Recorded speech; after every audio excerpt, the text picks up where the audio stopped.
Thank you for joining Wars of the Rosies as we continue with Part 9, the Knights Templar and Knights of Malta, from the Higher Degrees Handbook by JSM Ward. Chapter 8, the Knights Templar and Knights of Malta. The Knights Templar carry on the tradition of the medieval order and may be regarded as teaching the Christian life in action. How far there is any historical connection between the Masonic Order and their medieval predecessors is a question on which Masonic students are at variance. The writer considers that a strong probability exists that there is a definite connection, and has given his reasons at considerable length in Freemasonry and the Ancient Gods. It is not proposed to go fully into this controversy in this book, since its purpose is to indicate, so far as permissible, the meaning of the degrees rather than their history. Certain facts, however, deserve to be placed on record. 1. That in England, and still more in Scotland, the order, though nominally suppressed in 1307, did not suffer the merciless slaughter of its members which fell upon them in France. Moreover, owing to the fact that Scotland was in open revolt against Edward II, who was supposed to rule it, enforcement of its edicts against the knights was quite impossible.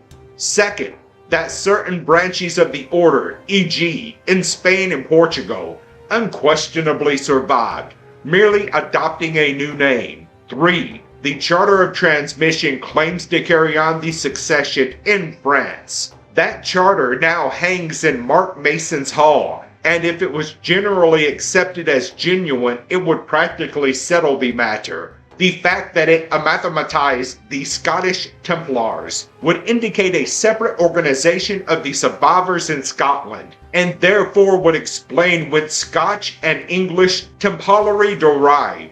4. The undoubtable fact that not only knights, but also the whole of Templar priests and lay brothers, some of whom were Masons, were not even imprisoned, points to another possible line of descent. Be that as it may, the ritual work today, though it has been revised several times in recent years, contains many curious features which would indicate considerable antiquity. At Bristol, a man may not take the Rosy Croix unless he is a Templar, and this supports the theory of those who believe that originally the Rosy Croix was the inner working of the Templars. The Royal Order of Scotland also shows clearly indications of connection with Templary, both in the legend of its foundation and in the use of a certain word, common to both orders, and used in no other degrees.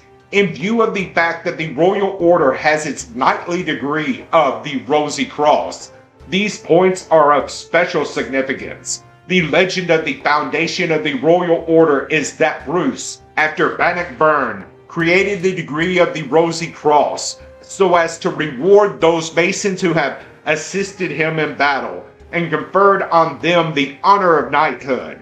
Now we know that the Templar Knights, instead of surrendering themselves to Edward II, when he sent his commissioners into Scotland to arrest them, joined his enemy, Bruce. Is it not then probable that Bruce, by the foundation of this new order, thus rewarded these Templars and restored to them the knighthood which by the abolishment of the old order had lapsed? The ritual as used today has undergone drastic revision recently. To give but one example, there appears no doubt that the altar in the east is a modern innovation. Beautiful though it is, formerly there was only a sepulchre, and there are still a few preceptories where the old ritual is permitted. Even in the modern ritual, members will recollect that they took the obligation at the sepulchre, which significantly is in the circle and not in the east. This is a matter of great importance, as we shall see in a moment. In Scotland, the degree is divided into novice, esquire, and knight.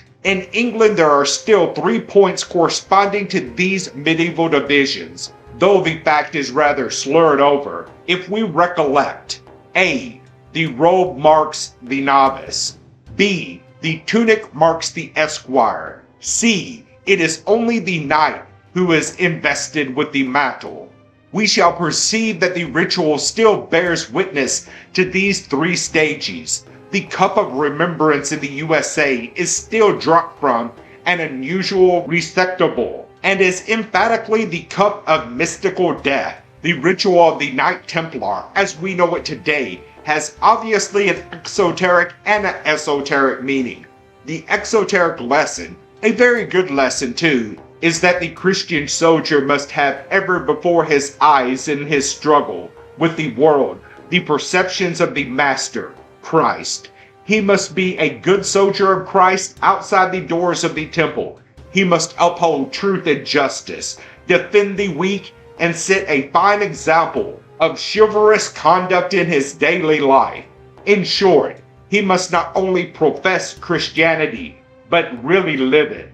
It will thus be seen that a candidate would need to be a Christian, even if he was not definitely called upon to defend the Christian faith, which he is. But within this sound practical lesson, there lies a high mystical message. We are taught of the Lamb who was mystically slain before the beginning of the world. We enter as a pilgrim, striving to escape from the worldly spirit. We dedicate ourselves to Christ at the circle, that is to say, in the hidden recesses of our souls. In that hidden place, our past life of sin lies dead, even as the earthly body of the Redeemer lay in the tomb. Therefore, on it we dedicate ourselves, finding that over our dead past rises, as it were, the figure of the crucified. Armed with the weapons of the Spirit, we go forth on our spiritual journey, and after long and painful travels, return victorious from our conflict with the spiritual foes of man. Note the symbolical 3 years corresponding with the 3 years of Christ's life of ministry on earth. But after action must come penance and meditation, and above all we must meditate, not merely on physical death, but still more on that greater mystery, the mystical death, and being thus prepared, we must offer our sacrifice. Nay more, we must be marked with the sign of his sacrifice. But in Christian mysticism, we are taught that the true mystic must spiritually crucify himself, even as the great Master physically suffered on the cross. And this is the mystical death, is that last incident in the life of the mystic, forgotten in the ritual of this great order. Think it over, brother knights. This is veiled language, and as far as permissible, I have endeavored to indicate that Masonic Templary has a great mystical lesson. There are countless small points in the ritual which support this view, but for obvious reasons I have omitted them. E.g., the gradual investiture of the candidate indicates the acquisition by degrees of certain spiritual qualities. The Knights of Malta. If we regard the Knights Templar as 1 degree, we find that the order has 2, or possibly 3 degrees in all. After the Knights Templar comes the Mediterranean Pass. It is now, practically, merely a passing degree leading to the Malta. But it has a significance of its own. The sign to begin with is undoubtedly old. Major Sanderson found the same sign in use among the Yaos in Central Africa, and it was always known and venerated by the Arabs. In view of the tradition connecting the Mediterranean Pass and the Malta degrees with the Arabs, this fact is obviously significant. Nor esoterically can we ignore the importance of the serpent in connection with a mystical journey, and in like manner, the sea is a phrase well known among mystics to imply certain spiritual facts, and is always said to lie beyond the mystical resurrection. To make myself clear to non-mystical readers, let me add that mystical death and resurrection are well-recognized stages in the development of the soul of the man who, while still in body, is striving to reach spiritual union with God. St. Paul says that he dies daily in Christ. When we reach the hall in which the degree of Malta is to be worked, we pass certain emblems which we are told indicate birth, life, death, resurrection, and ascension. These are a symbolic summary of our whole Masonic career from the time we entered the craft till the time we Acts finally made a Knights of Malta. Further, resurrection is a new birth which, in itself, proposes a new life, and in the mystical world we must, like St. Paul, be prepared to die daily in Christ. The Malta, then, is a degree of mystical, not physical resurrection, and the fact is emphasized by the linking up of the symbolic acts with the true history of the old Knights of St. John of Malta. The symbols on the table should be studied with this key, particularly that of the galley, which bore these souls to safety though it perished itself. Our body must one day die, but if we have lived aright, it will bring our souls in safety to the islands of the blessed. This is true whether viewed mystically or in regard to life in the world of action. The signs used in this degree are certainly old, and the penal most peculiar and significant. It could hardly have been invented in the 18th century. The sign in the Templar degree is shown in the room of the Visconti Venosta, to which we have already referred, and in the same room are to be seen figures making the sign of the Knights of Malta. The color of the Templar robes are white with a red cross, i.e., the blood of the Lamb, in which we have washed and become thereby as white as snow.